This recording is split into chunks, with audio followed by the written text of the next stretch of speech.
Last week we called to your attention the peculiar circumstances which contributed to the rise of Neoplatonism in North Africa, Athens, and Rome.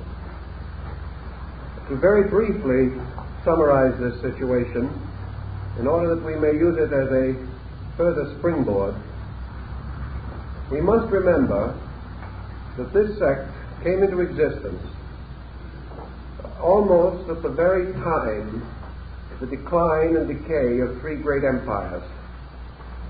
We are inclined to think of these changes as affecting only political units.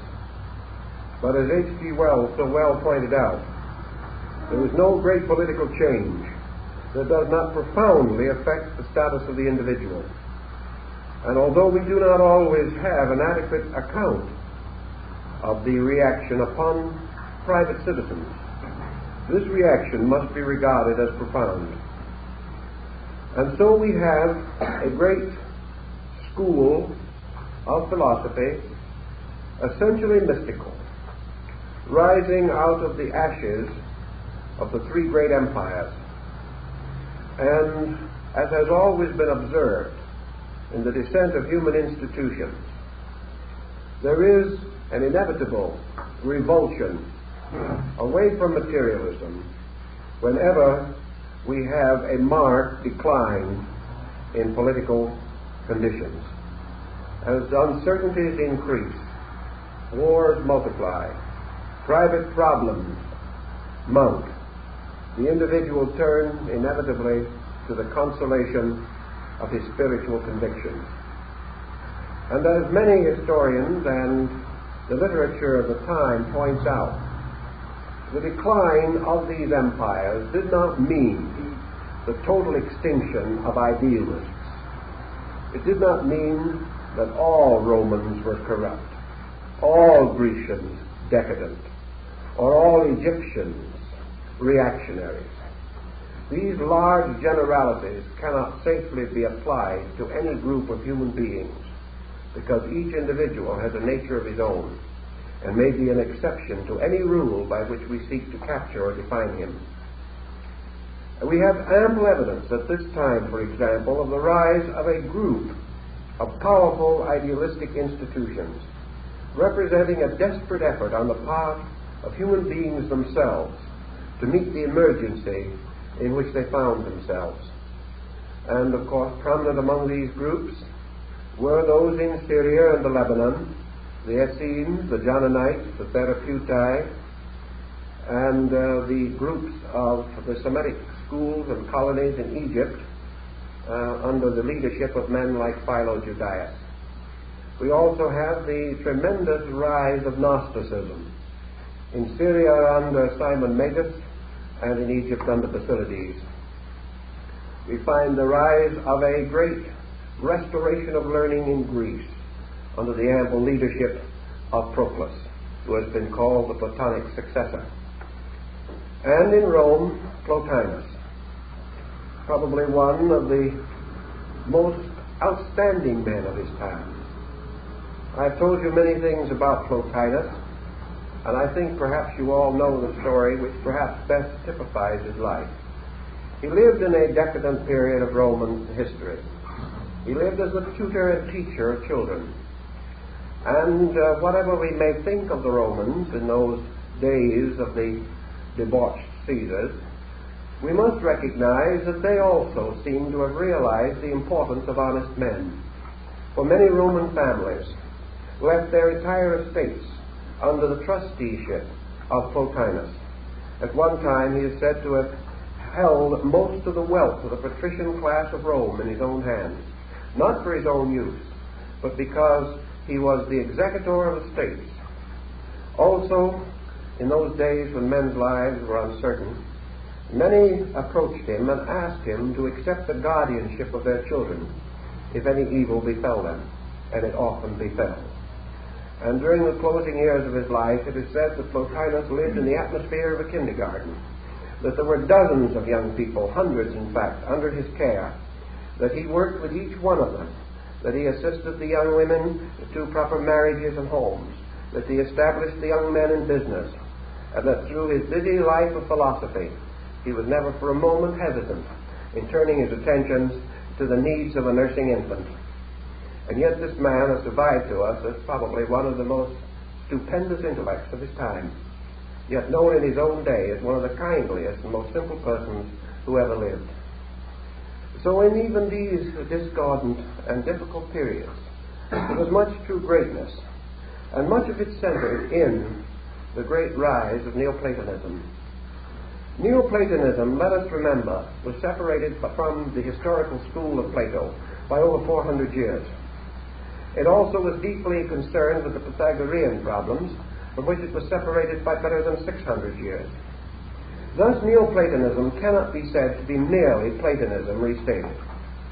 Neoplatonism was an interpretation, based certainly upon Platonic principles, but adapted to the needs of a different type of world from the one that Plato ever knew. A world which had a great deal of sadness in it, a world despondent with the weight of its own worldliness, a disillusioned, almost neurotic world, a world that had lost its securities, a world in which the private citizen was no longer able to count his blessings or to determine with reasonable certainty his own daily future. Thus, in these times, the great descent of the Platonic tradition served as a powerful instrument, as has been pointed out by many historians, in preserving a certain measure of calmness, a certain measure of detached thoughtfulness toward life, which might otherwise have almost totally ceased in the pandemonium which finally ended in the great invasions by the Goths, the Visigoths, and the tremendous and powerful campaigns of Attila. So Neoplatonism was more than just a philosophy. It was the heart and soul of the people in great sorrow, reaching out for the best solution that they knew, and taking that solution and interpreting it according to their immediate, pressing, spiritual, moral, and ethical needs.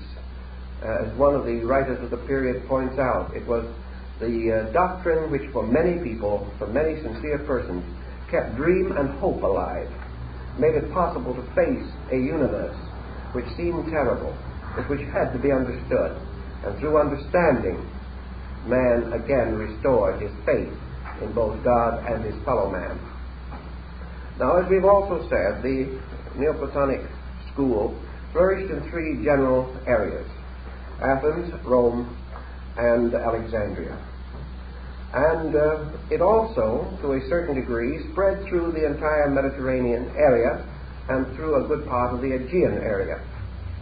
And in the course of its unfolding, it gives to us another interesting name in connection with the descent of philosophy, and that is Iamblichus. He was a Syrian, born in what we would term today the Holy Land. And he was early under the influence of Porphyry, Plotinus, and other members of the Neoplatonic school. We do not know the exact date of the birth of Iamblichus, but he died AD 330. Thus he belongs in the latter part of the 3rd and the first part of the 4th century.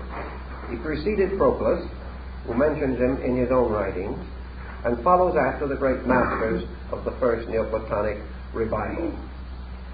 Of Iamblichus himself, we have very little information. Probably the most that we can ever know of a person of this kind is to be derived from the tone and quality of his work. As a person, he is indistinct. As a character, as a temperament, as an individual, he is rather powerfully delineated. Iamblichus was by no means the most brilliant of the Neoplatonists. That he was a serious and sober scholar, we know. That he was a man of great personal piety, we can also rather quickly apperceive from his work. In his life and in his thinking, devotion dominated. And while, as was natural in those days, in which there was no essential division between religion and philosophy, there is not a clear line of demarcation in his thinking. We can see that everything he touched, he handled with a peculiar and wonderful mystical reverence. He was never satisfied merely to approach things on an intellectual level. He had to go beyond this.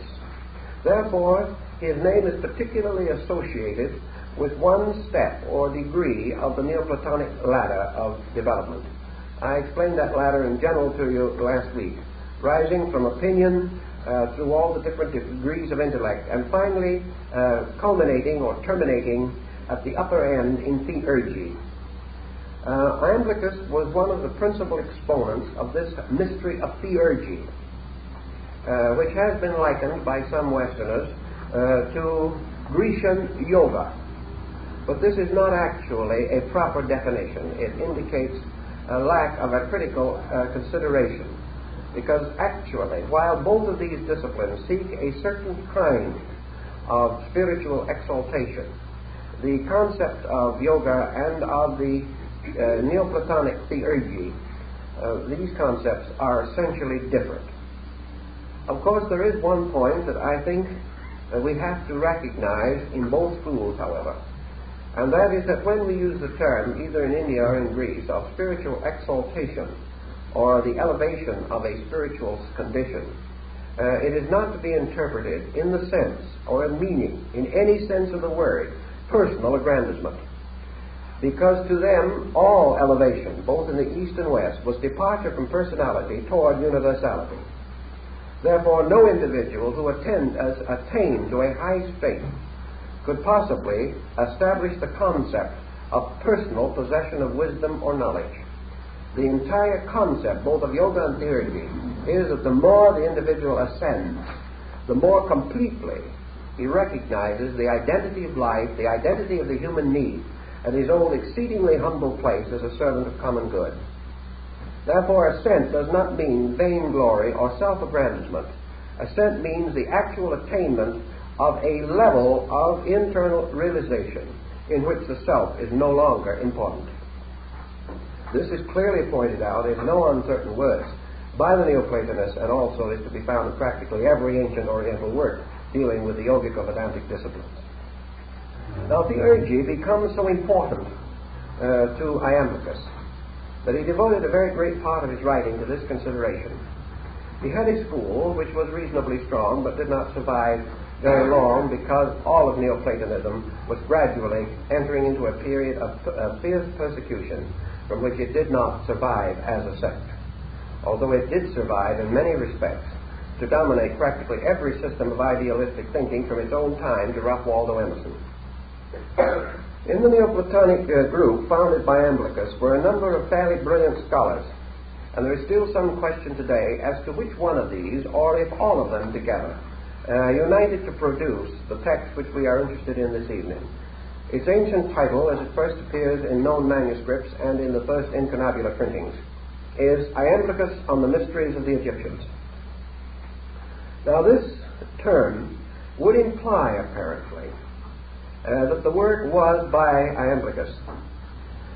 Here again, however, there seems to be a certain amount of historical doubt. Whether it was his own work or whether it was compiled like the so-called Golden Verses of Pythagoras, we do not know.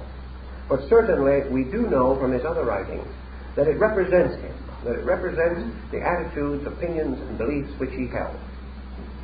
And as it takes form and develops before us, it becomes impersonalized almost on the title page of it. Here is the first edition of the work in English from the translation of Mr. Thomas Taylor, probably one of the outstanding commentators and translators of Greek and classical thought of his time. And in this we find a great deal of interesting information at the beginning of the work. We find, for example, that the book is held to be the result of a correspondence between a Greek philosopher and an Egyptian scholar. And therefore we have the following description below the title. The answer of the preceptor Abamon to the epistle of Porphyry to Anebo, resolving certain doubts. And these doubts evidently relate, as the work unfolds, to the technique or theory of theurgy, or the mystery of the union of human consciousness with the divine. The entire work, then, is related directly or indirectly to the Egyptian system as it was after the collapse of the Greco-Egyptian religious culture, and after Egypt had become a vassal state of the Roman Empire. So we must pause for just a moment here to introduce another interesting motion which is discernible at this time. Somewhere, perhaps as early as the 1st century, certainly not later than the 4th or 5th AD, there arose in Egypt a school which is called the Hermetic. Now, the Hermetists claimed, of course, a great antiquity to their doctrine and belief. But no text or no works dealing with the Hermetic mystery, no work is known prior to the early centuries of the Christian era.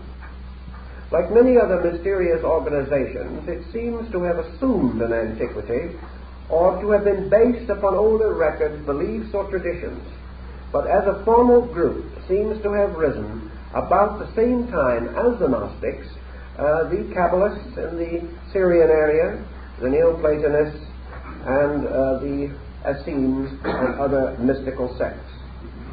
The Hermetists represent, therefore, a last statement, and to a degree a purification or attempt to regenerate and redeem the great, gradually vanishing system of Egyptian religion. Now we know, for example, that the Egyptian religion flourished almost undiminished in grandeur and glory for nearly 5,000 years. And from the earliest texts that we have, many of which go back 4,000 years before the beginning of the Christian era, the system was already highly evolved and highly instituted. We must also realize that in the early periods of Egyptian religion, the faith was an extremely democratic system. In other words, there was no such a thing as a formal religion of Egypt.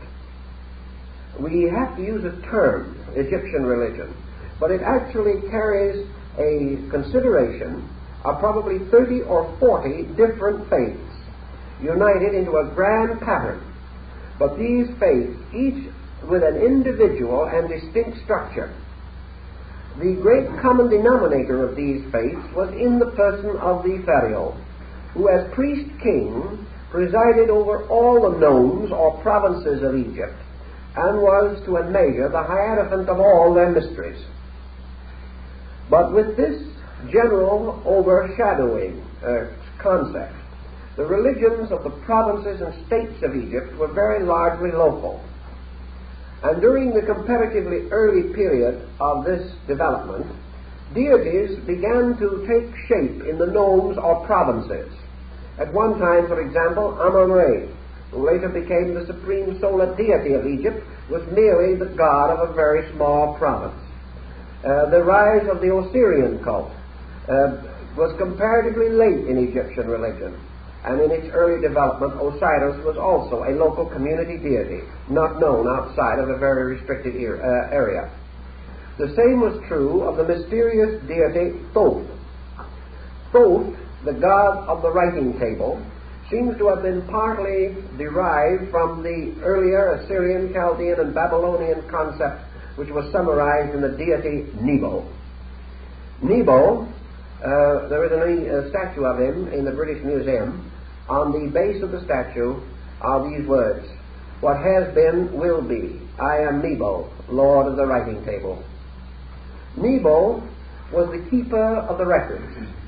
He was the wise historian, chronicler, scribe of the gods. He was also an intellectual deity, ruling mind and thought. And he was the one who recorded all of the wisdom and wonder of the universe. Gradually, in the rise of the Assyrian-Chaldean complex, therefore, Nebo became identified with the principle of mind, because he was the mind of the gods. He was their messenger. He was their friend. But he also took upon himself various attributes, and as the divine mind, he descended to earth, took form, and taught men. Therefore, he brought the wisdom of the gods to men, and gained a great distinction as the messenger or manifestor of the divine will. He was the beloved son of the Father God, and was therefore an intercessor between gods and men. We find this in the ancient cuneiform tables in the British Museum and in other ancient monuments and repositories. Nebo, in some of his attributes, gradually moved toward one of the lesser nomes or provinces of Egypt on the Chaldean side of the country, and by degrees insinuated himself through his worship into many other areas, until gradually, by the time of the Great Recension, which resulted in the rise of a more or less codified Egyptian religion, he emerged in the full glory of Thoth, the ibis head, or the deity who was the scribe and the recorder of the gods, represented with the stylus and the waxen tablet. Thoth was therefore, in turn, identified with the principle of wisdom.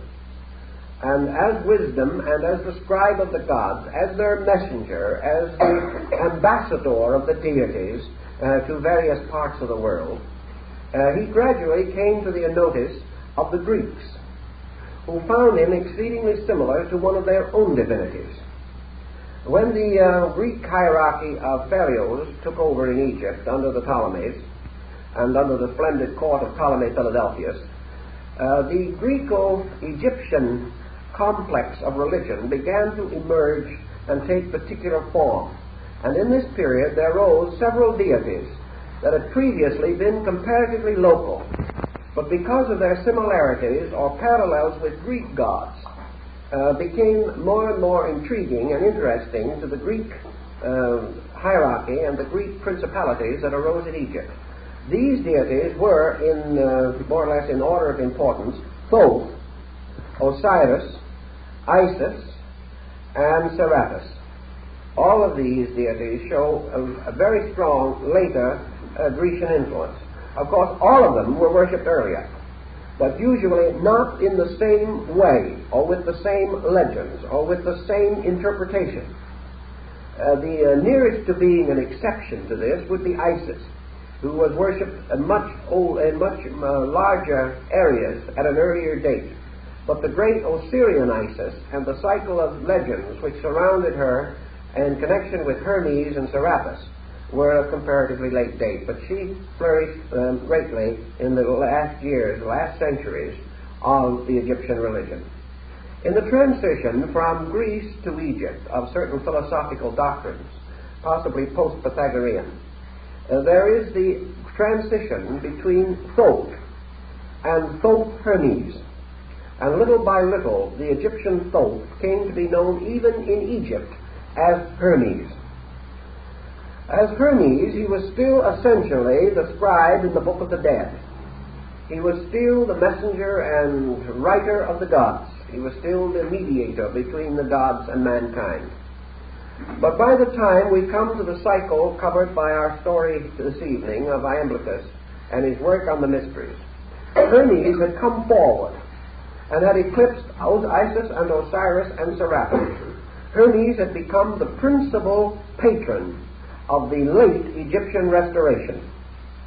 And gradually from this circumstance there rose a new sect which is called the Hermetists. Now, many persons think that the Hermetic philosophers were essentially alchemists. In the chemical sense of the term, this is not so.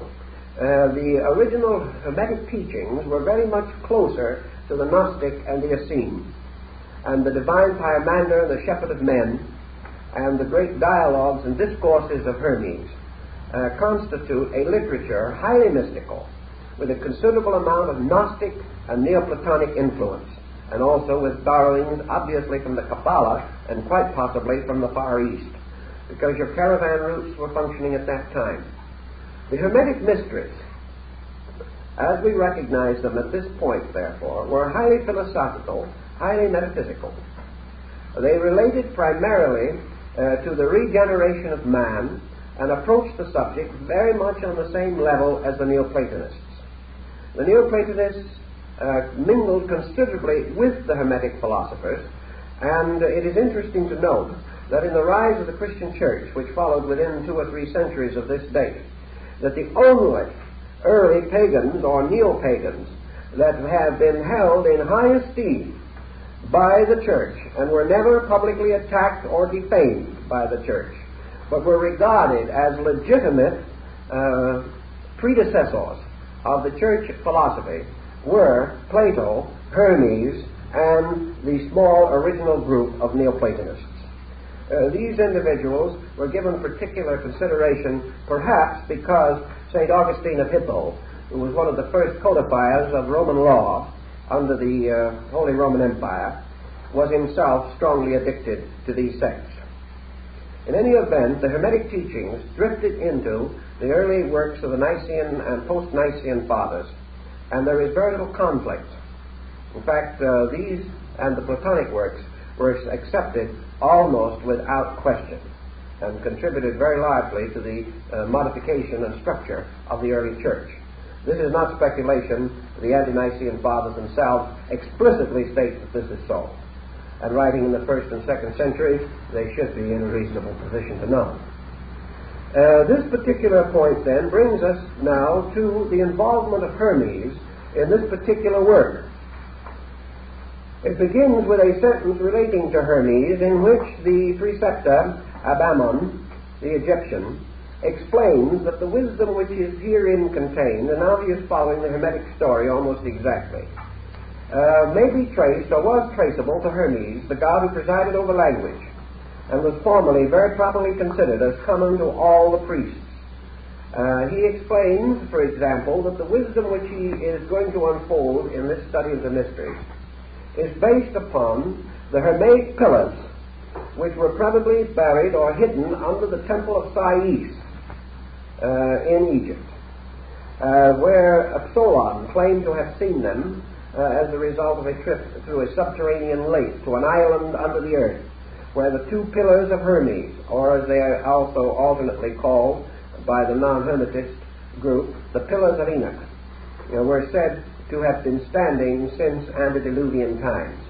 Our priest in this particular work says that these pillars have been seen and studied by Pythagoras when he was in Egypt, and that this knowledge which was upon these pillars was known to both Pythagoras and Plato, and that it was through them that it descended into the Greek side of Neoplatonism, and it was through the Egyptian branch or side of the subject that it descended through the Hermetic mysteries, and that therefore, in a sense, the two works had a great kinship with each other.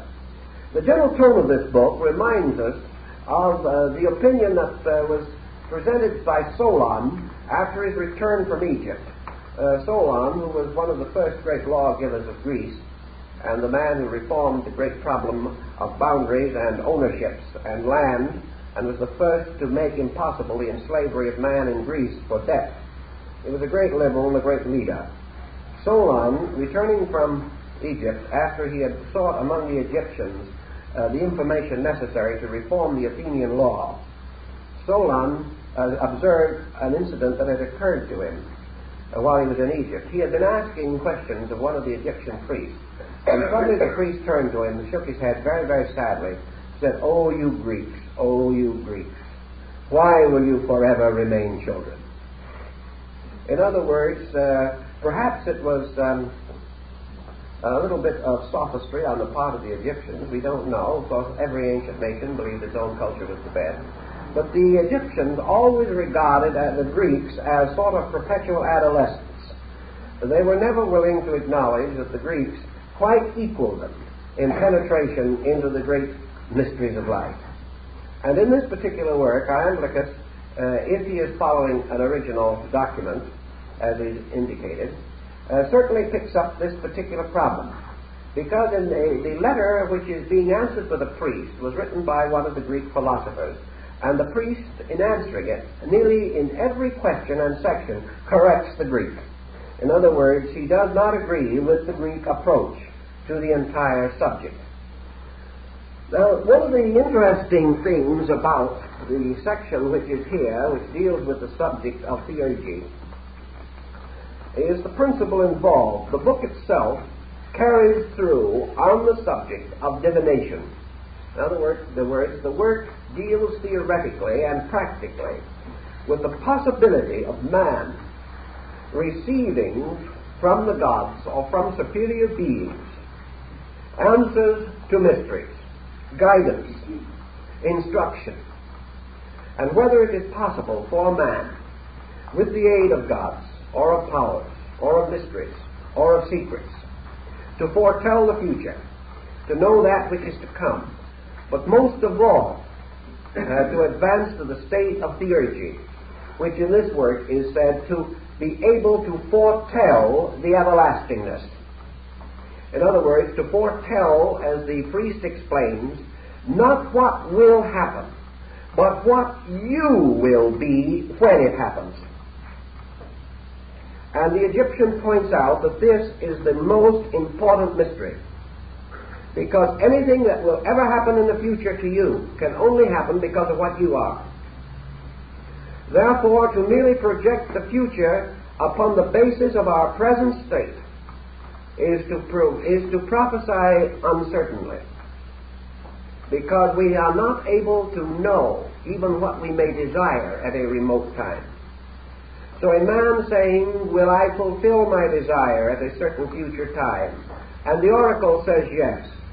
The man knows not what his future desire will be. Therefore, he cannot tell in what detail or particular fulfillment will be attained.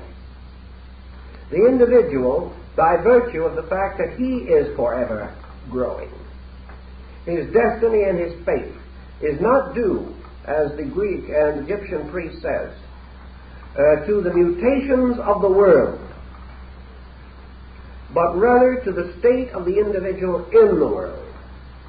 Because if he changes, 10,000 may fall upon the right hand, and 10,000 upon the left hand, but the just man shall not be moved. Therefore, the degree of his own justice determines his own survival. And it is on this grounds that the theurgic priest, the Egyptian, says that the great mystery of prophecy or of divination is to divine our own core of consciousness at any time but this moment, because this core is forever changing. Therefore, our likes and dislikes are forever changing. And these problems concern a considerable part of this work. The work also explains the Neoplatonic concept of theurgy as a kind of divination by which man is able to invoke the knowledge of the mystery of truth, as Isis, by her conjuration, invoked the power of Re and took from him the secret word of divine authority. In order also to understand the work, I want to read just one or two paragraphs to give you, who may not read the book, something of the spirit of it. Because, as has been noted in the case of Lambichus, there are tremendous overtones in the spirit of the man himself. This spirit also shines through the entire concept of Neoplatonism. And therefore, from the introduction of the book itself, I'd like to call attention not particularly to Lambichus, but to the strange, wonderful, mystical, and yet profoundly significant way in which these statements were made. They are quite different from nearly all other philosophical or sacred literature. They are almost unique. Now, this is the definition in Neoplatonism of creation. And I'm just going to read about a paragraph to give you some concept of their idea and of the strangely subtle way in which they expressed it. According to this theology, therefore, from the immense principle of principles, in which all things causally subsist and exist, absorbed in superessential light and involved in unfathomable depths, a beauteous progeny of principles proceed, all largely partaking of the ineffable, all stamped with the occult characters of deity, all possessing an overflowing fullness of good. From these dazzling summits, these ineffable blossoms, these divine propagations, being, life, intellect, soul, nature, and body depend. Monads suspended from unities, deified natures proceeding from deities. Each of these monads, too, is the leader of a series which extends from itself to the last of things, and which, while it proceeds from, at the same time abides in and returns to its leader. And all these principles and all their progeny are finally centered and rooted by their summits in the first great all-comprehending One. Thus all beings proceed from and are comprehended in the first being. All intellects emanate from the one first intellect. All souls from the one first soul. All natures blossom from one first nature, and all bodies proceed from the vital and luminous body of the world. And lastly, all these great monads are comprehended in the first one, from which they and all their depending series are unfolded into light. Hence this first one is truly the unity of unities, the monad of monads, the principle of principles, the God of gods, one and all things, yet one which is prior to all. I think that is probably the most complete summary of the doctrine that we can find in the Neoplatonic literature. It also gives us something now of the spirit of this particular doctrine. Lambichus claims very definitely that a great part of this material is derived from the remnants and the fragments and the surviving instruments of the old Pythagorean system.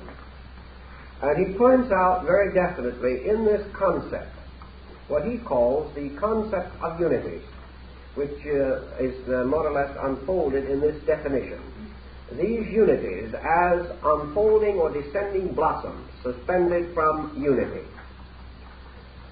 Lambichus explains through the Egyptian priest, or perhaps it is the priest himself explaining, we probably will never know, that all things proceeding from unity must forever bear within themselves the seed of unity. That unity itself stamps with what Veni calls the signatura rerum, the great seal of likeness.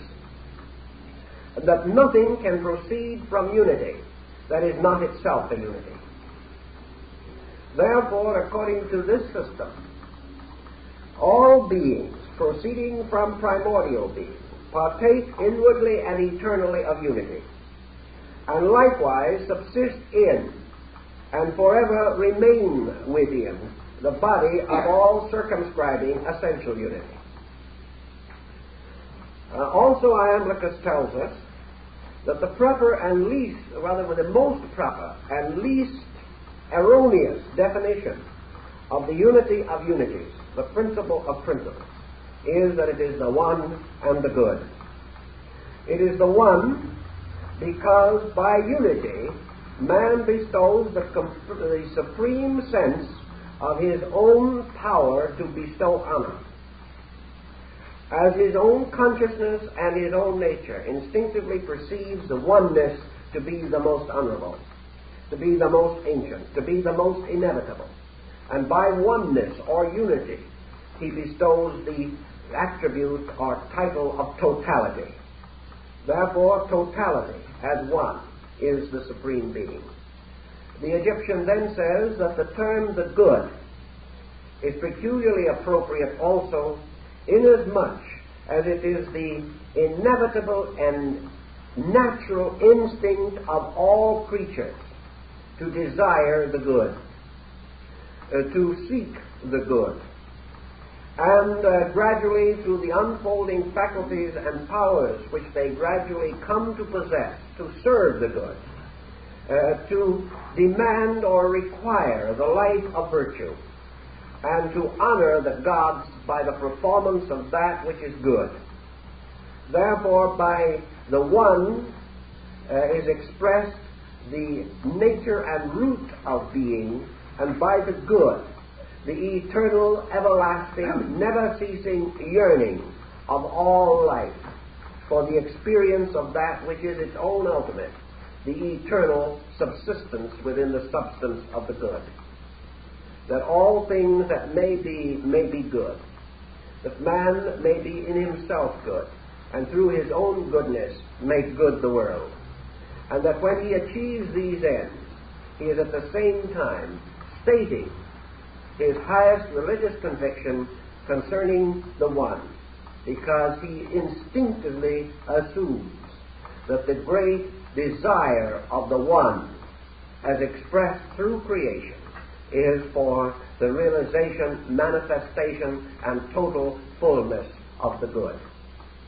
Therefore, the One moving into activity in any form moves by virtue, and that all the works of the One are good, and all the creations of the One are in themselves good, and that therefore the gradual revelation of good is the final revealing of the One in all the states of human society. This also brings us to another point, which I would like to also read, and this will be the only reading we'll do. But I want to bring this example out because it points up another situation that I mentioned, namely that the Egyptians were a little inclined to regard the Greeks as inadequate in their philosophical approach to things. Now, in a book of this kind, it is quite possible that the author intentionally enters a mistaken concept in order to sustain the explanation. In other words, he may cause the student in the writing to make a comparatively foolish question in order that the scholar, the wise man, the sage, may have an opportunity to unfold the correct answer. It's a method in dialogue which is frequently used in classical writings, because if the question is always complete and perfect, there is usually no need for the answer. A completely perfect question is the complete answer of itself. Therefore, there has to be something wrong in the statement, or it does not lead to a discourse or dialogue. So in the dialectical and dialogic form, this is common. Now, in the Egyptian priests answering the Greeks, we have an interesting point here, which also sustains one of the abstractions of this point. In the first place, therefore, you say, the Egyptian is now answering the questions, presumably, of portrait. You say, it must be granted that there are gods. This is the statement which the Greek makes. The Egyptian answers this way. Thus to speak, however, is not right on this subject. For an innate knowledge of the gods is coexistent with our very essence, and this knowledge is superior to all judgment and deliberate choice, and subsists prior to reason and demonstration. It is also co-united from the beginning with its proper cause, and is consubsistent with the essential tendency of the soul to the good. If indeed it be requisite to speak the truth, the contact with divinity is not knowledge, for knowledge is in a certain respect separated from its object by a state of otherness. This is a very subtle point. But prior to the knowledge, which as one thing knows another thing, is the uniform connection with divinity, and which is suspended from the gods, is spontaneous and inseparable from them. Hence it is not proper to grant this, as it might not be granted, nor to admit it as ambiguous, for it is always uniquely established in energy, nor are we worthy to explore it, as if we had sufficient authority to approve or reject it. For we are comprehended in it, or rather we are filled by it, and we possess that very thing which we are, or by which our essence is characterized, in the knowing of the gods. Therefore, he tells us in this, which is a part of his introduction to theurgy, that the theurgical art is the transcendence by the individual or by the truth seeker of that knowledge by which he affirms or rejects any matters relating to the divine. In other words, I don't mean that he conforms necessarily to an opinion, but rather that he does not approach the nature of the eternal, or being, as Lambichus calls it, as something worthy of contemplation, or something which can be contemplated by another thing separate from itself. The Egyptian here is pointing out that in this subject, therefore, man depends upon the use of a power within himself, which is not his own power, but the power of unity, or divine cause, eternally subsistent within his own nature. Therefore, that man can only apperceive the true nature of being by virtue of the quality or power of that being in him, and not by any power or nature, attribute, or faculty of his own. This is the foundation of theurgy, as it is taught in Neoplatonism. That the individual can never produce a vehicle of consciousness by which he is capable of transcending the limitation of this otherness, which is the state of his own approach to, estimation of, or reflection upon reality or truth as something separate or distinct. He is therefore warned in the beginning of the theurgical arts, which were the highest levels of the Neoplatonic mystery, that to contemplate is to proceed to the point in which we may see things as pictures, or as likenesses, or as representations, and that these likenesses and representations, like great art, great music, or any other magnificent aesthetic expression, may stimulate us, may enthrall us, may give great joy and beauty to us, may ennoble us, and may give us the strength and security for further achievement. But in themselves, they cannot be considered as the direct manifestations of the supreme power. Inasmuch as that which can be contemplated apart from man implies the existence within the experience of man of a state of disunity. Man and the object of his quest are two, and truth is one. Therefore, the Neoplatonists maintain that as long as the observer observes, as long as the knower knows, as long as the thinker thinks, there must be otherness. And therefore, that the supreme work, which they believe to have been the original doctrine or concept of the Greek mystery, was that man must first overcome otherness. Or, as they would have said it, perhaps more wisely, that this overcoming of otherness is not the first, but the last. It is the most difficult and the most abstract and mysterious of the theurgical practices. This, of course, consummated or crowned the entire Neoplatonic system.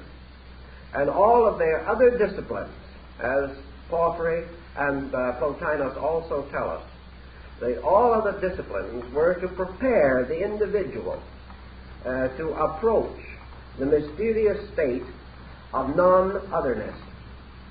Here, of course, we have had reason to liken certain of these concepts to the Eastern systems, to Buddhism with its nirvana, to the Vedanta or yoga with the samadhi and other similar states. But in the Neoplatonic system, it is a little bit different. The Neoplatonists did not seek identification with eternity through the rejection of life. He did not seek to destroy the individual. He did not seek to prevent the natural growth of the intellect or the unfoldment of any attribute which man may have inherited from what our Egyptian would call the secondary gods.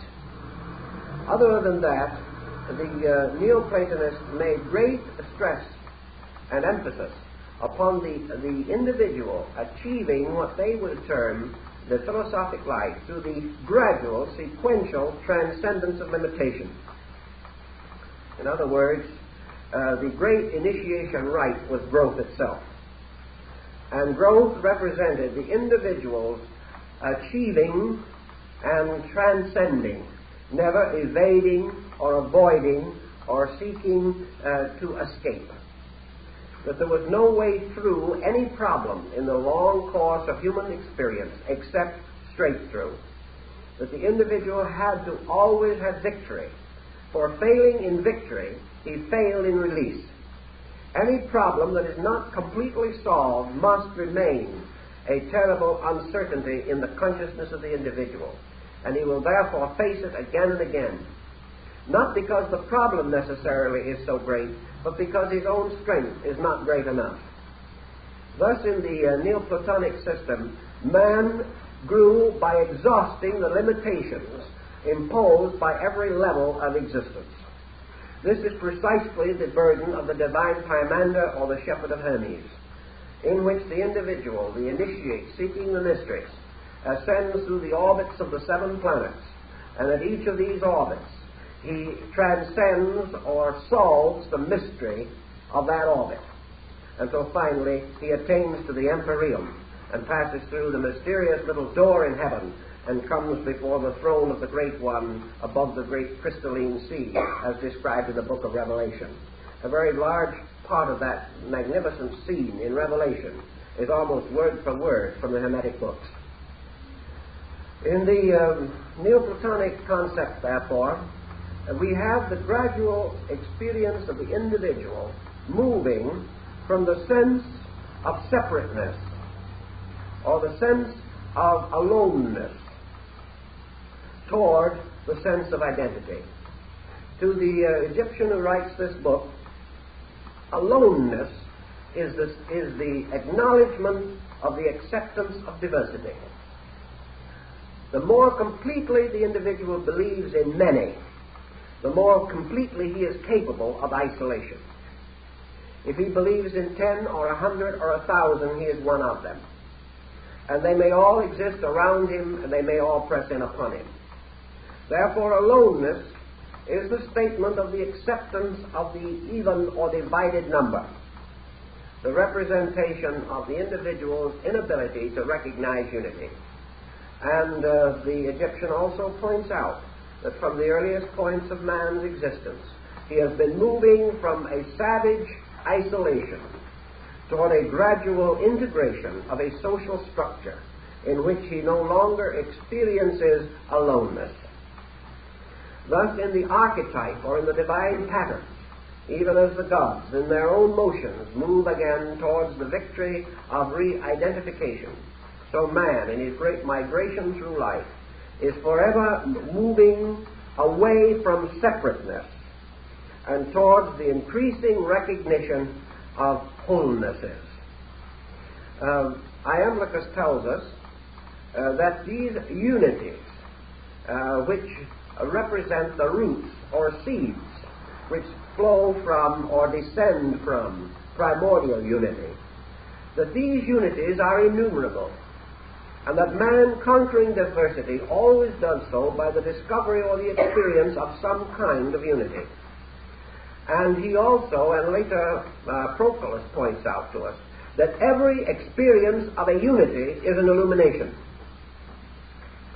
In other words, the moment the individual sees the bridges between separate things, he begins to have the theurgic vision to some degree. Because theurgy is not merely a consummation in itself. It is a gradually unfolding, growing power of apperception by which certain things, not now obvious, become more and more continuously apparent to the consciousness. Therefore, a unity or the experience of the discovery of monads or entities may exist on any level.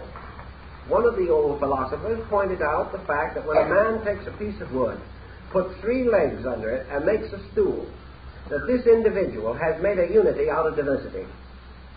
He has built a unity, and that all building is the bringing of things together, even as all destruction is the separation of things.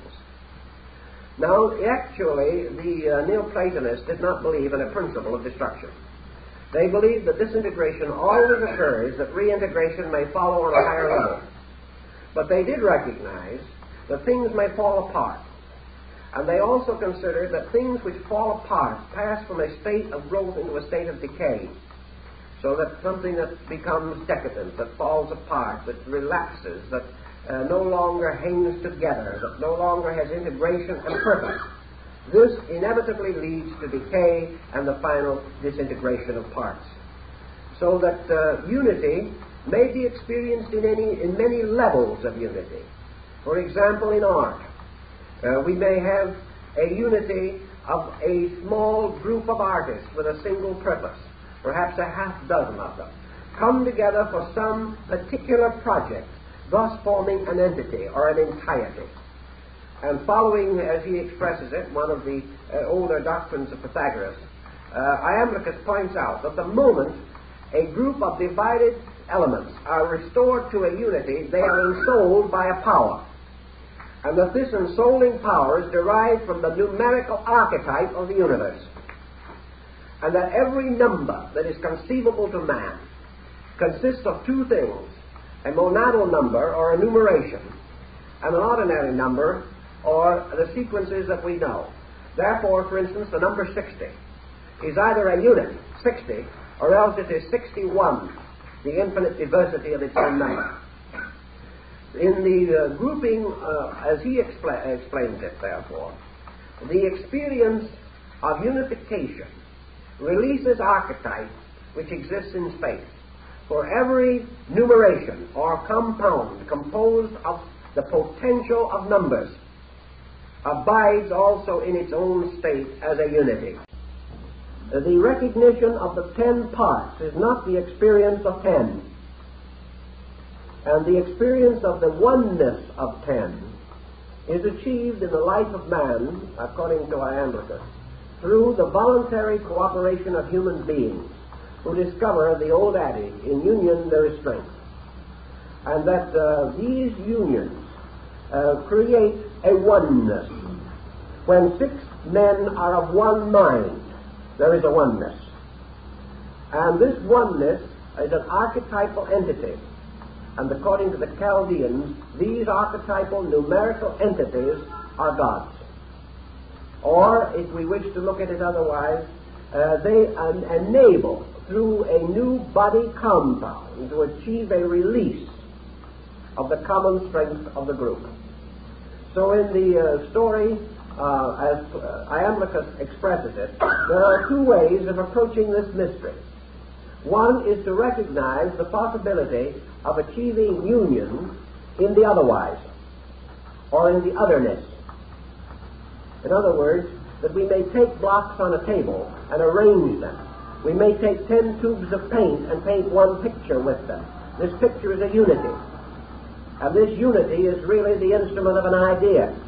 And in that condition, or in that instance, man himself, as the painter, is the archetypal pressure that is released only through the necessary media or instruments. But the Greek and the Neoplatonists emphasize that these unities, which are so important, may be intellectually known in the otherness, but can never be experienced in the otherness. The only experience of them lies when this entire process of coordinating parts, or the restoring of these divergent numerations, that it must all occur within the individual, not within the world around him. He must experience the unity. And the primary experience arises from the unification of the diversity of his own parts.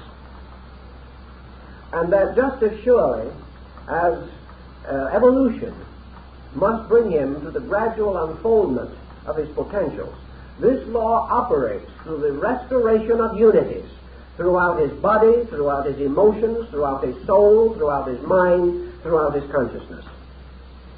And the individual, as the Egyptian in this work says, is dissimilar in his present state, due principally to the fact that he is disunited within his own nature.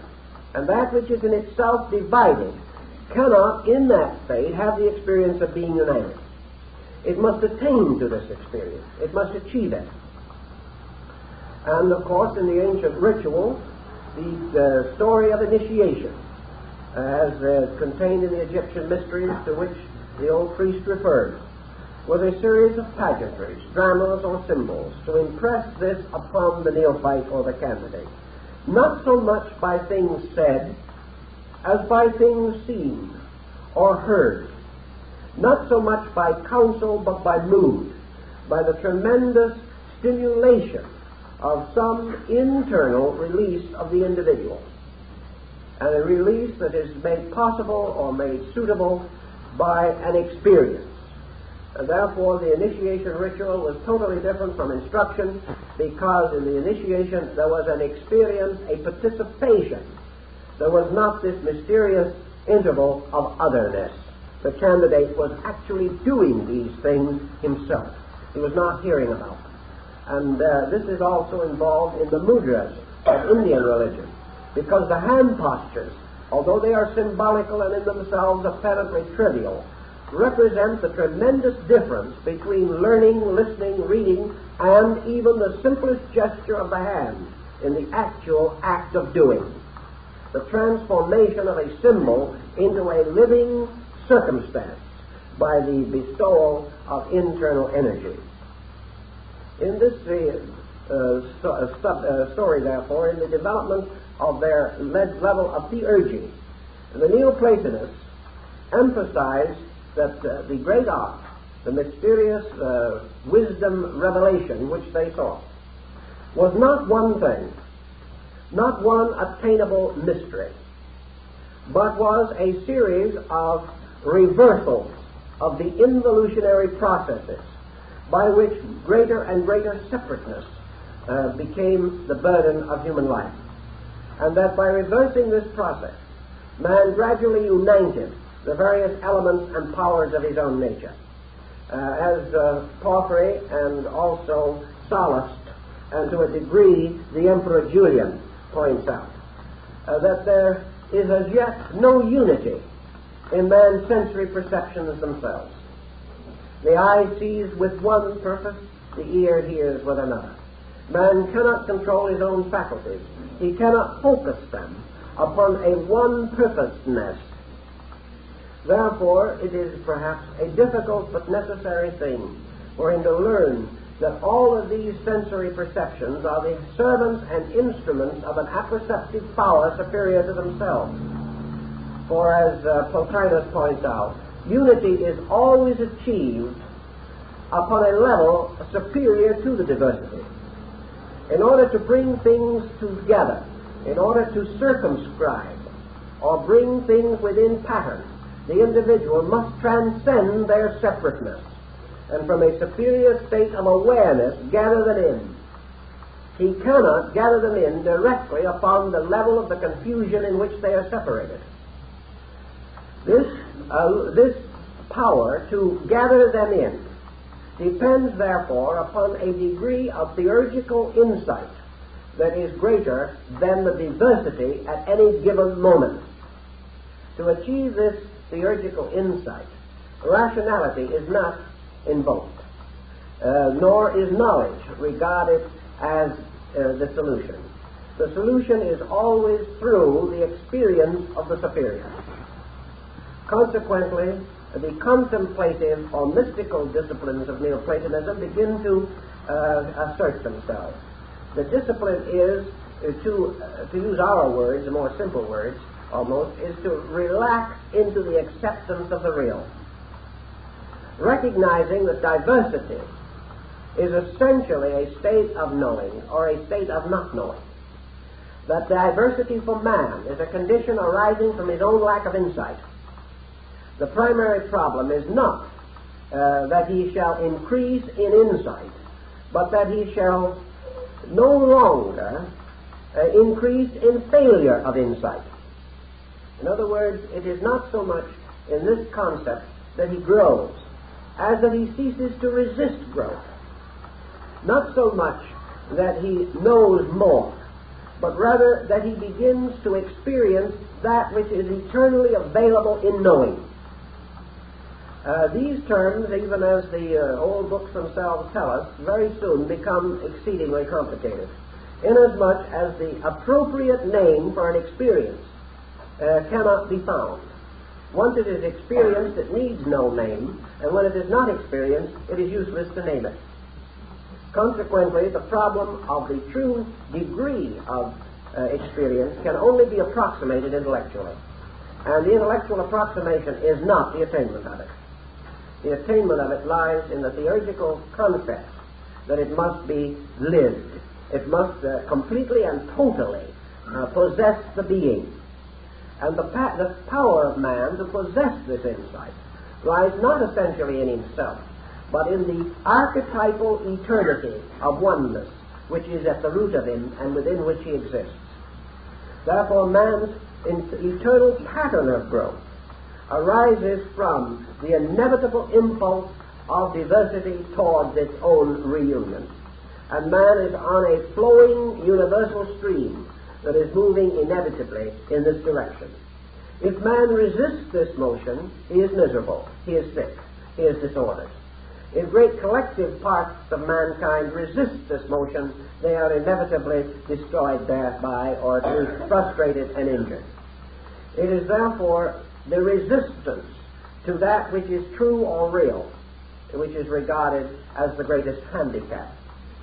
And in the theurgical part of this mystery, the disciple is taught that if he does not prevent unity, he will experience it. Perhaps that is the nearest way in which I can put it into the words of the original concept as it is given. If the individual does not stand in the way of experience, but is simply quietly receptive of reality, the archetypes move through him. He experiences them, he knows them because they are of himself. And as in the paragraph which I read, he no longer takes certain things for granted, or presumes, or assumes, or believes. These things move through him when he does not prevent their motion. In our world, however, we are inclined to prevent motions, and it was not so different in the days of Socrates, because the individual, in order to not resent or prevent motion, has to have a certain attitude toward the problem of growth. This attitude lies in the recognition that there is no obstacle but the self, and that all other so-called obstacles are excuses. That the motion of the individual toward totality is a completely internal and eternal motion. That it need not be conferred by one upon another, because it is equally present in all things. And as the Egyptian tells us a little later, the stamp of universal or divine being as totality is present in everything from the greatest to the least throughout space. That there is no being, no creature, no existence which in its essential nature does not possess unity, and in possessing unity possesses the potential of experiencing total existence. Therefore, the obstacle lies not in the inability of the individual to receive instruction, or the inaptitude of the times, or the inconsistency of surrounding circumstances, because unity is present, and its total seal and stamp in everything that exists, from the greatest sun in space to the most minute molecule or ion dancing in a ray of light or energy. These are all totalities, and the totality of each is God, and the totality of the sum is God, and God is the totality of totalities, as the Chaldean oracles are supposed to have said. In this concept, then, the Neoplatonists held that theurgy was the attainment of that which is the inevitable state of man, some achieving it through vigorous attempt, others through absolute self-forgetfulness in the service of other human beings, others less thoughtful, having it slowly thrust upon them by the inevitable vicissitudes of existence. But whether by intent or by circumstance, whether through a tremendous adoration of the divine or an eternal and complete dedication to the human need, the individual is moving constantly toward totality through every moment and instant of self-forgetfulness. The moment he remembers himself, he's lost, as far as the total experience of theurgy is concerned. The moment he is not aware of himself, he begins to depreciate or depress the otherness, because he cannot be hyperly aware of self unless he believes there is something else beside himself. Self is a division. To believe in self is also to recognize isolation from other selves, because self cannot be one and total in equal degree at the same time. So in the Neoplatonic concept, the purpose of self-forgetfulness is represented as the simple means of removing active attitudes which deprive the individual of the immediate apperception of the life moving through him and the archetypes within him. Now these teachers also fully realize that there is a difference in the attainable degree of this total experience of unity possible to the individual at a given time. They believe firmly, this book states without equivocation, that this total experience is ultimately available to every creature that exists and is its proper destiny. But the Neoplatonists affirmed that this total experience would not be possible on the same level at a given time in an imperfect and incomplete world to all persons, but that this is in itself no importance, inasmuch as in each instance the experience of unity is a superior experience to the present, and the person of comparatively uncultured attainment who discovers the next superior state of unity in himself has as great and thrilling an experience as the great sage who may experience a much vaster consciousness in this subject. It is all growth. All of this growth is toward totality. And as there are young children who must be taught one thing and older children who must be taught something else, so there are in the world persons, all of whom must react according to their potentials as they are now manifesting. But each one of these is capable, daily, yearly, and through life, to have a series of unfoldings of unity according to his capacity and his knowledge.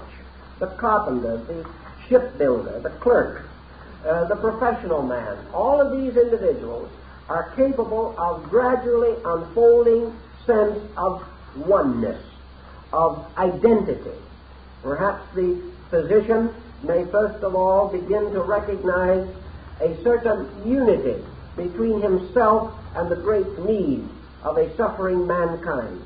He then approaches his subject no longer as a physician making a living, but the experience of the service of a great unity, a concept of identity, a oneness which may be termed health, which may be termed the service of a principle or of a law.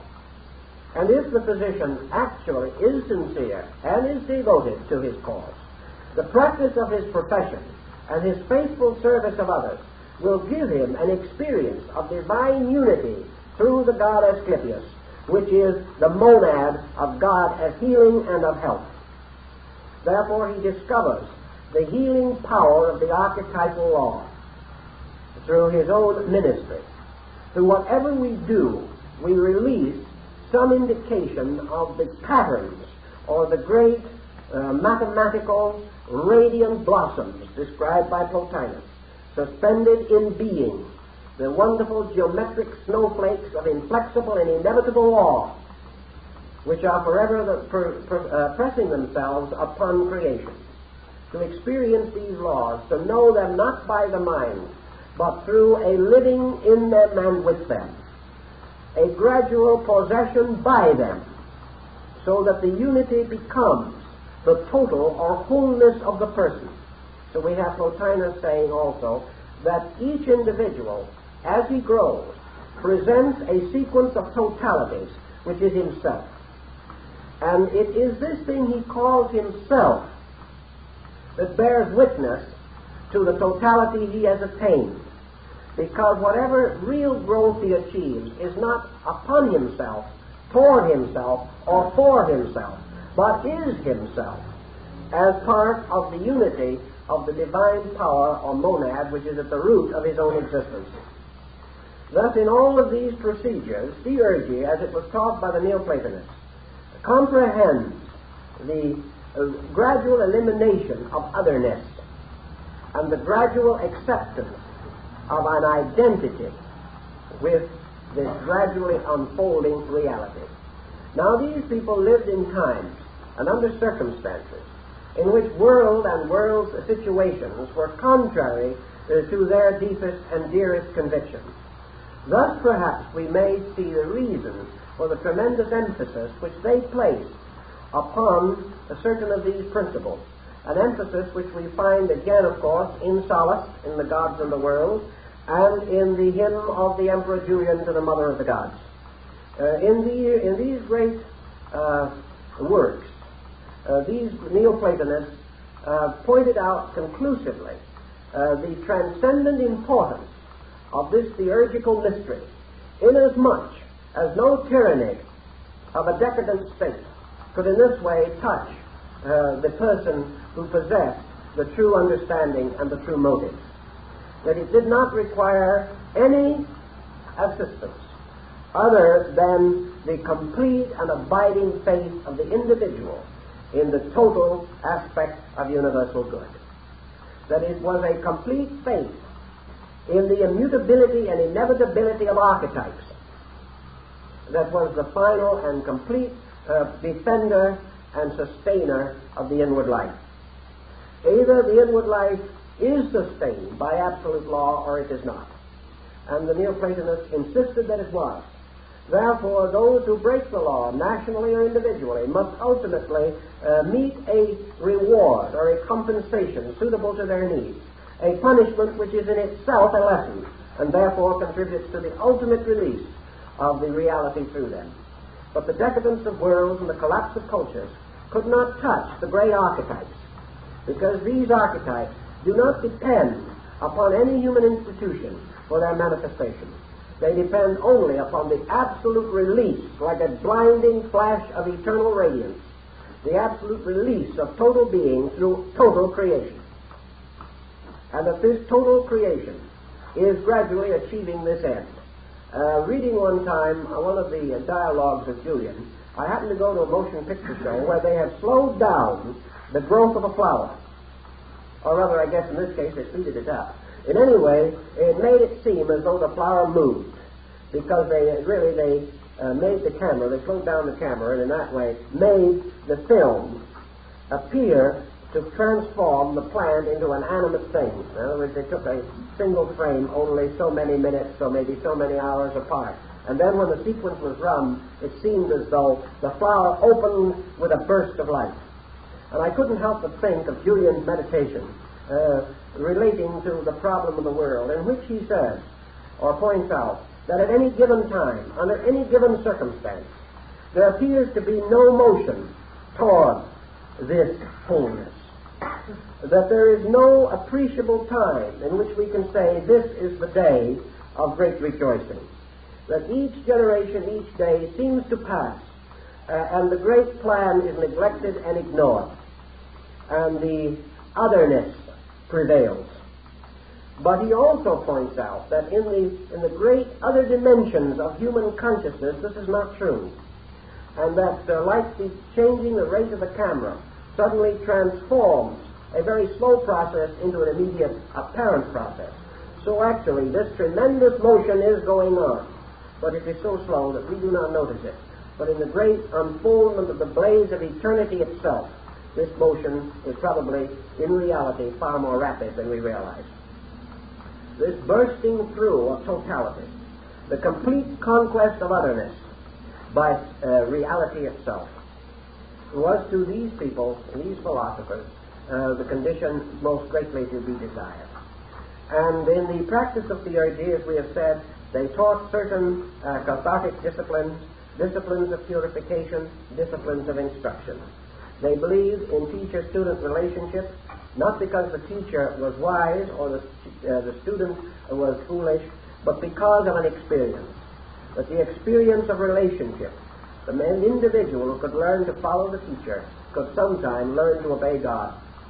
And the teacher did not claim to be God or to hold any ancient or sacred prerogatives, but the individual who cannot obey can never lead successfully or securely.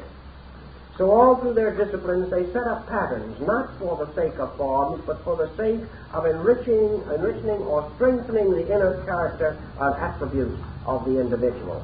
And they went on from these disciplines of purification to disciplines of meditation and enlightenment, seeking always the highest good as it was attainable to them.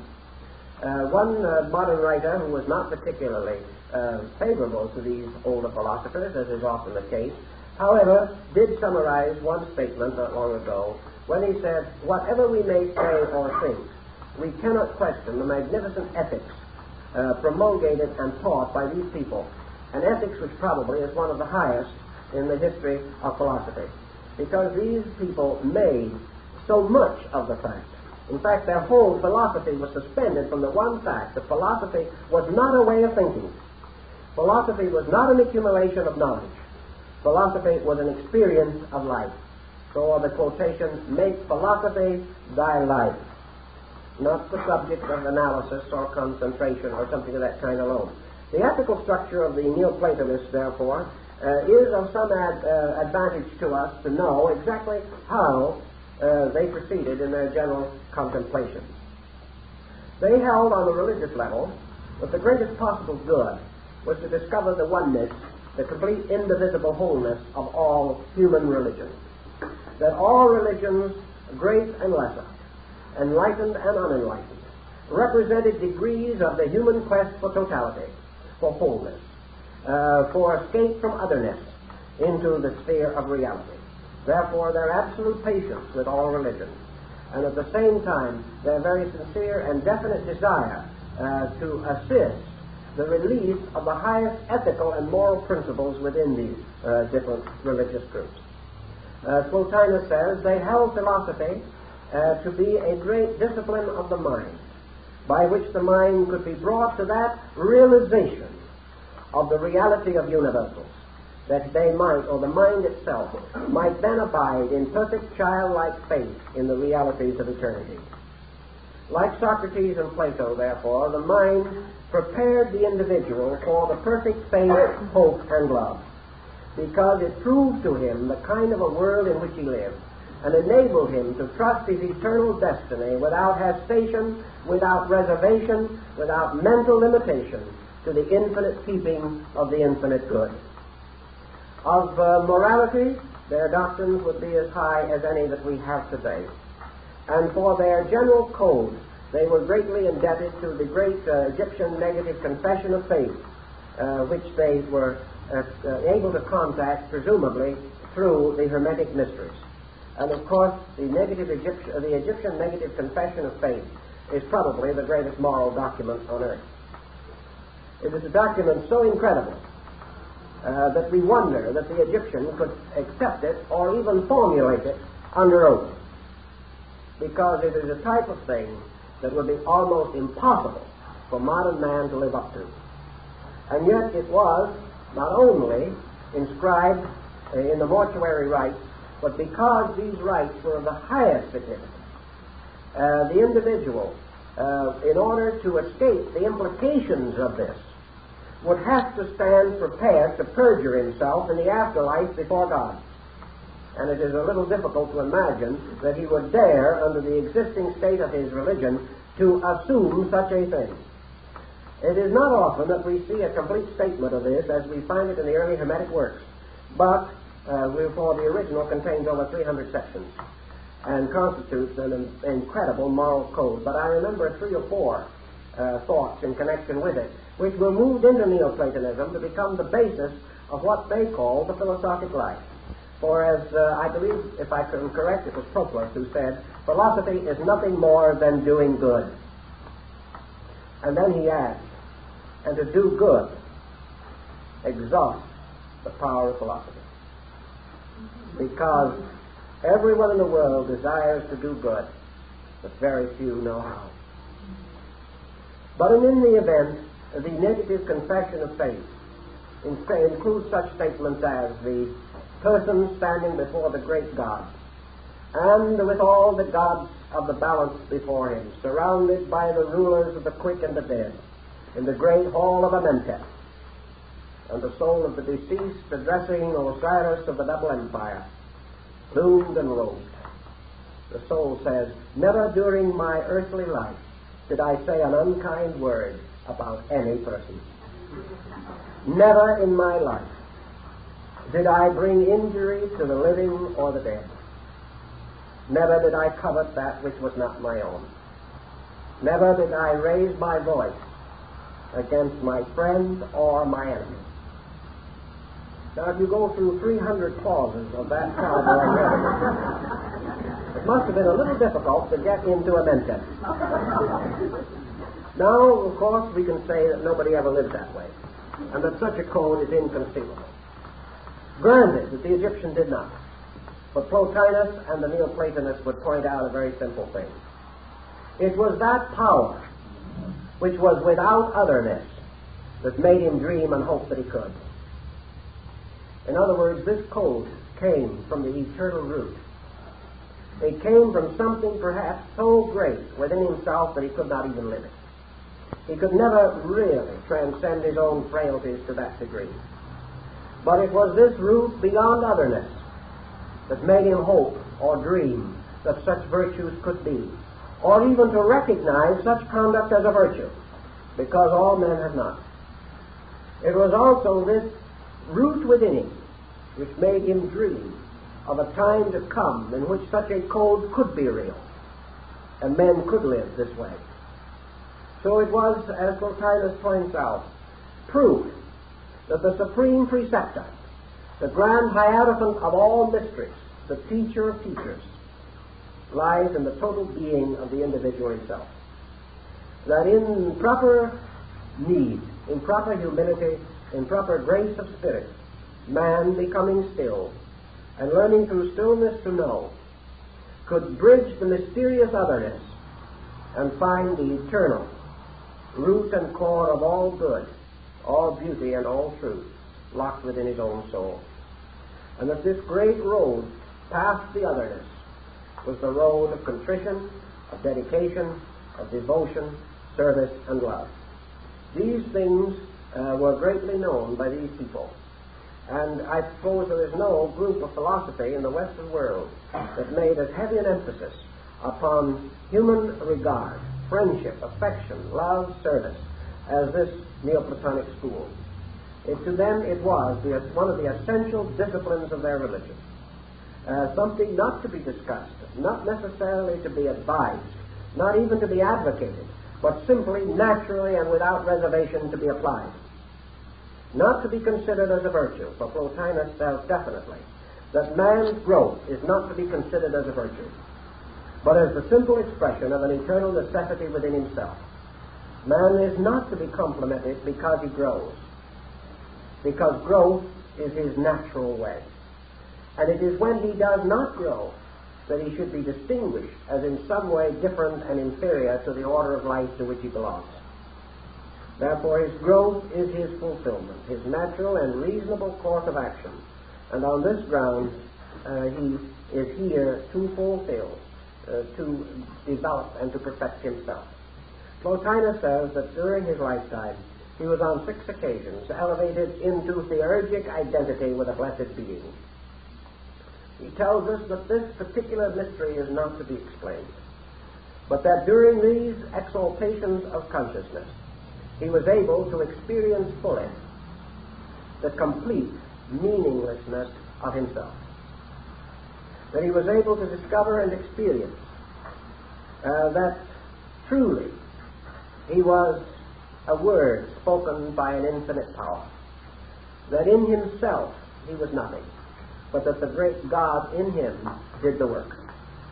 And that in this relationship, he was not only the willing hand, the willing servant, but that it was not even a servitude, because it was a realization of an identity that was so transcendent, so complete, and so immeasurable, that he was nothing and all, that he was not superior to the least nor inferior to the greatest, that he was totally alike, and that there was no longer any interval between himself and that which was infinitely less or infinitely great. Now, the degree of the exact enlightenment we do not know, but we know that it became the foundation of the entire theurgical art, which was to achieve the experience so that nothing is great nor small, but all things are true. And in their being true, they are not truth in the sense of fact. They are truth in the sense of radiant, living being. For to all these ancients of this school, every reality was a radiant, living archetype, not a fact, but a magnificent, blazing entity, a tremendous mathematical formula ensouled by a divine power. And the perfection of the formula called that power by an enchantment. And that which is built in a certain pattern calls to itself the soul that is to inhabit it, like the urns that were fashioned by Omar the tent maker, each of which spoke with a voice according to its own nature. So in the Neoplatonic concept, we find this sense of illumination as being identity with the least and the greatest, without interval or difference. Plotinus pointed out that these experiences for man, for the average man, can last only for a few seconds, because beyond that point, the tremendous and incredible bewilderment, the incredible radiance would be more than the human personality can endure. Therefore, for a second, this tremendous blaze is released like baby's lightning flash, and then the curtain falls again, and the individual lives once more in the peculiar uncertainties of the mortal sphere. But these experiences of that which is beyond otherness result in the sudden recognition that we are everything, and everything is us. There is no interval, there is no difference, there is no time. There is simply the incredible ability to experience the entire impact of creation as a mystery of the eternal will and the eternal love. These things then made the peculiar school that flourished in this sad and visible transition period, that it brought with it a tremendous strength of inner conviction. We know that it has a short span of existence, we also know. For we know that after the death of Theon of Alexandria, Hypatia took the chair of philosophy in the Neoplatonic Academy and was later assassinated. The murder of Hypatia closed the Alexandrian school. The death of Proclus approximately terminated the school in Athens, because after that time his disciples were scattered and forced to flee into other lands. In Rome, the school practically ended with the death of Plotinus. So the Neoplatonic school did not live long in its strange, mysterious effort to explain chaos. And the chaos of the Roman Empire, the chaos of Egypt and of Greece, by discovering, by a valiant extension of inward life, the immense reality which would justify chaos and would make it ultimately the instrument and servant of the great ordering power of an eternal good. These philosophers left their mark upon history. Their school of thought descended and has survived. We know, for example, the important part they played in the great statutes of St. Augustine. We know furthermore that they were tremendously powerful in shaping the whole great theological system of Thomas Aquinas. We know that they came on down through practically all the systems of idealistic philosophy, all the way down to our own Emerson. Nearly all mystics of the medieval Christian period, both Catholic and Protestant, were by nature and in many cases by pronouncement, Neoplatonists. They were able to be this because the church did not deny them that right. It did not hold up this one system to ridicule or general recitation. It was acknowledged and occurs again and again. In the Eastern Church, the mystical divinity of Dionysus Areopagitus dominated the entire Eastern Church and became part of the tradition which descended with St. Chrysostom. In the West, we have other equal mystics, some of the more famous, of course, St. Bonaventura, St. Francis de Assis, and others, all of whom carried the same mystical divinity concept with them, and it is still essentially a part of church dogma. Thus, the influence of the situation is reflected perhaps in the orders of penance, in some of the monastic orders of early Christianity, because of the effort to escape otherness and to lay a foundation for crossing the interval between human limitation and universal and eternal life. And all of these systems are related in this transition. We know, for instance, that Aquinas specifically and definitely mentions these other authors and his indebtedness to them. It is not theory, it is factually there. So that we have a tremendous moral descent of Neoplatonism. And I think perhaps it can be also summarized in the approved definition of mysticism as it is known in the classical world and in the modern world of mature philosophical thinking.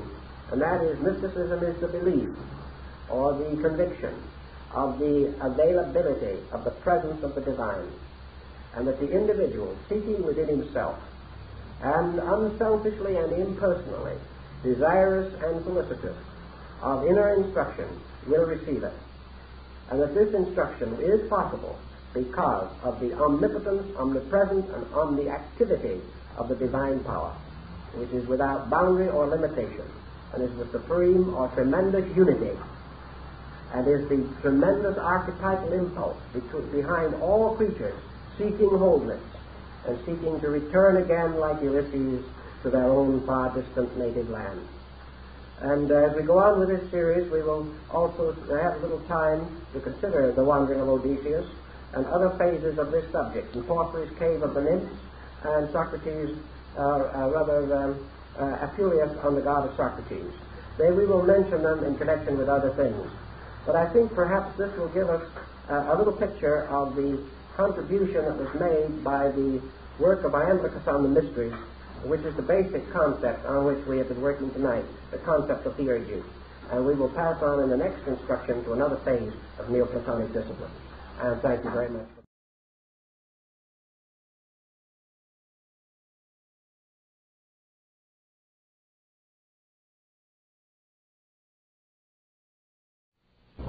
Last week we called to your attention the peculiar circumstances which contributed to the rise of Neoplatonism in North Africa, Athens, and Rome.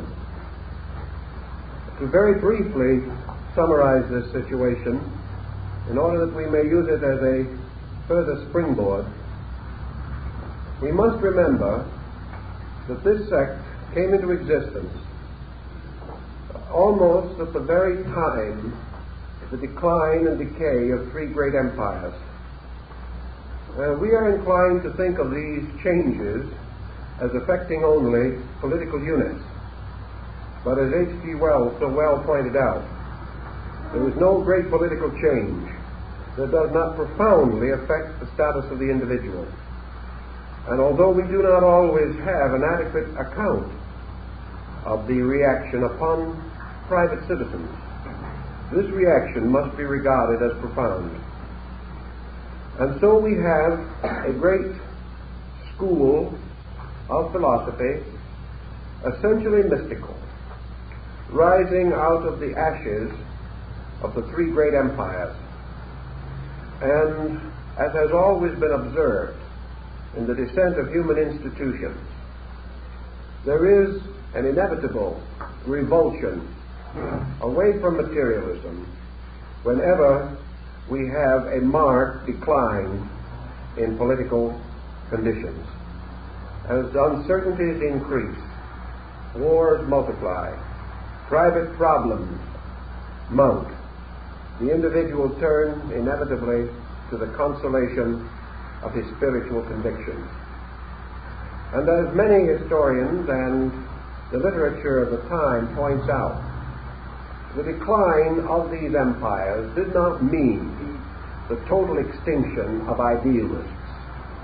It did not mean that all Romans were corrupt, all Grecians decadent, or all Egyptians reactionaries. These large generalities cannot safely be applied to any group of human beings, because each individual has a nature of his own and may be an exception to any rule by which we seek to capture or define him. We have ample evidence at this time, for example, of the rise of a group of powerful idealistic institutions representing a desperate effort on the part of human beings themselves to meet the emergency in which they found themselves. And of course, prominent among these groups were those in Syria and the Lebanon, the Essenes, the Johnanites, the Therapeutae, of its own worldliness, a disillusioned, almost neurotic world, a world that had lost its securities, a world in which the private citizen was no longer able to count his blessings or to determine with reasonable certainty his own daily future. Thus, in these times, the great descent of the Platonic tradition served as a powerful instrument, as has been pointed out by many historians, in preserving a certain measure of calmness, a certain measure of detached thoughtfulness toward life, which might otherwise have almost totally ceased in the pandemonium which finally ended in the great invasions by the Goths, the Visigoths, and the tremendous and powerful campaigns of Attila. So Neoplatonism was more than just a philosophy. It was the heart and soul of the people in great sorrow, reaching out to the best solution that they knew, and taking that solution and interpreting it according to their immediate, pressing, spiritual, moral, and ethical needs. As one of the writers of the period points out, it was the doctrine which for many people, for many sincere persons, kept dream and hope alive, made it possible to face a universe which seemed terrible, but which had to be understood. And through understanding, man again restored his faith in both God and his fellow man. Now, as we've also said, the Neoplatonic school flourished in three general areas: Athens, Rome, and Alexandria. And it also, to a certain degree, spread through the entire Mediterranean area and through a good part of the Aegean area. And in the course of its unfolding, it gives to us another interesting name in connection with the descent of philosophy, and that is Iamblichus. He was a Syrian, born in what we would term today the Holy Land. And he was early under the influence of Porphyry, Plotinus, and other members of the Neoplatonic school. We do not know the exact date of the birth of Iamblichus, but he died AD 330. Thus he belongs in the latter part of the 3rd and the first part of the 4th century. He preceded Proclus, who mentions him in his own writings, and follows after the great masters of the first Neoplatonic revival. Of Iamblichus himself, we have very little information. Probably the most that we can ever know of a person of this kind is to be derived from the tone and quality of his work. As a person, he is indistinct. As a character, as a temperament, as an individual, he is rather powerfully delineated. Iamblichus was by no means the most brilliant of the Neoplatonists. That he was a serious and sober scholar, we know. And the groups of the Semitic schools and colonies in Egypt under the leadership of men like Philo Judaeus. We also have the tremendous rise of Gnosticism in Syria under Simon Magus and in Egypt under Basilides. We find the rise of a great restoration of learning in Greece under the ample leadership of Proclus, who has been called the Platonic successor. And in Rome, Plotinus, probably one of the most outstanding men of his time. I've told you many things about Plotinus, and I think perhaps you all know the story which perhaps best typifies his life. He lived in a decadent period of Roman history. He lived as a tutor and teacher of children. And whatever we may think of the Romans in those days of the debauched Caesars, we must recognize that they also seem to have realized the importance of honest men. For many Roman families left their entire estates under the trusteeship of Plotinus. At one time he is said to have held most of the wealth of the patrician class of Rome in his own hands, not for his own use, but because he was the executor of estates. Also, in those days when men's lives were uncertain, many approached him and asked him to accept the guardianship of their children if any evil befell them, and it often befell. And during the closing years of his life, it is said that Plotinus lived in the atmosphere of a kindergarten, that there were dozens of young people, hundreds in fact, under his care, that he worked with each one of them, that he assisted the young women to proper marriages and homes, that he established the young men in business, and that through his busy life of philosophy, he was never for a moment hesitant in turning his attentions to the needs of a nursing infant. And yet this man has survived to us as probably one of the most stupendous intellects of his time, yet known in his own day as one of the kindliest and most simple persons who ever lived. So in even these discordant and difficult periods, there was much true greatness, and much of it centered in the great rise of Neoplatonism. Neoplatonism, let us remember, was separated from the historical school of Plato by over 400 years. It also was deeply concerned with the Pythagorean problems, from which it was separated by better than 600 years. Thus, Neoplatonism cannot be said to be merely Platonism restated. Neoplatonism was an interpretation, based certainly upon Platonic principles, but adapted to the needs of a different type of world from the one that Plato ever knew. A world which had a great deal of sadness in it. A world despondent with the weight. That he was a man of great personal piety, we can also rather quickly apperceive from his work. In his life and in his thinking, devotion dominated. And while, as was natural in those days, in which there was no essential division between religion and philosophy, there is not a clear line of demarcation in his thinking. We can see that everything he touched, he handled with a peculiar and wonderful mystical reverence. He was never satisfied merely to approach things on an intellectual level. He had to go beyond this. Therefore, his name is particularly associated with one step or degree of the Neoplatonic ladder of development. I explained that ladder in general to you last week, rising from opinion through all the different degrees of intellect, and finally culminating or terminating at the upper end in theurgy. Lambichus was one of the principal exponents of this mystery of theurgy, which has been likened by some Westerners to Grecian yoga. But this is not actually a proper definition. It indicates a lack of a critical consideration. Because actually, while both of these disciplines seek a certain kind of spiritual exaltation, the concept of yoga and of the Neoplatonic theurgy, these concepts are essentially different. Of course, there is one point that I think we have to recognize in both schools, however, and that is that when we use the term, either in India or in Greece, of spiritual exaltation, or the elevation of a spiritual condition, it is not to be interpreted in the sense or in meaning, in any sense of the word, personal aggrandizement.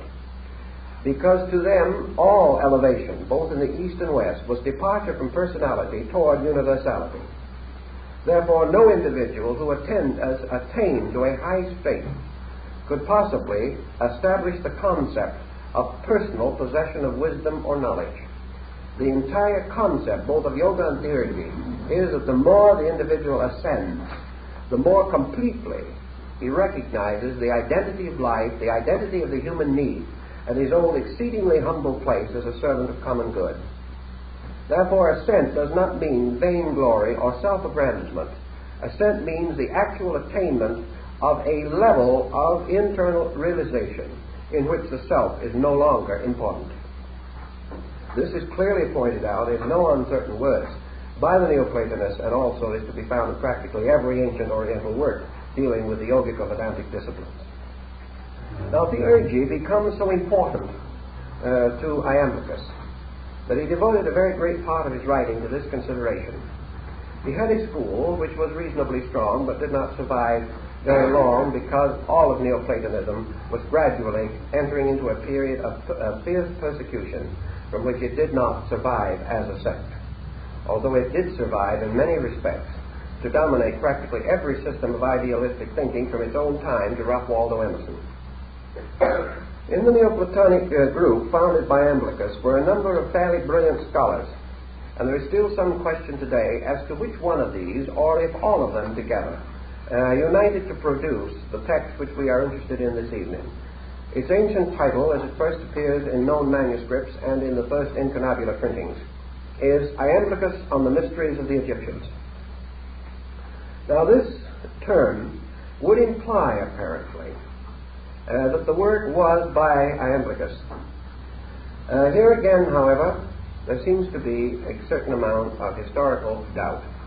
Whether it was his own work or whether it was compiled like the so-called Golden Verses of Pythagoras, we do not know. But certainly we do know from his other writings that it represents him, that it represents the attitudes, opinions, and beliefs which he held. And as it takes form and develops before us, it becomes impersonalized almost on the title page of it. Here is the first edition of the work in English from the translation of Mr. Thomas Taylor, probably one of the outstanding commentators and translators of Greek and classical thought of his time. And in this we find a great deal of interesting information at the beginning of the work. We find, for example, that the book is held to be the result of a correspondence between a Greek philosopher and an Egyptian scholar. And therefore we have the following description below the title. The answer of the preceptor Abamon to the epistle of Porphyry to Anebo, resolving certain doubts. And these doubts evidently relate, as the work unfolds, to the technique or theory of theurgy, or the mystery of the union of human consciousness with the divine. The entire work, then, is related directly or indirectly to the Egyptian system as it was after the collapse of the Greco-Egyptian religious culture and after Egypt had become a vassal state of the Roman Empire. So we must pause for just a moment here to introduce another interesting motion which is discernible at this time. Somewhere, perhaps as early as the 1st century, certainly not later than the 4th or 5th AD, there arose in Egypt a school which is called the Hermetic. Now, the Hermetists claimed, of course, a great antiquity to their doctrine and belief.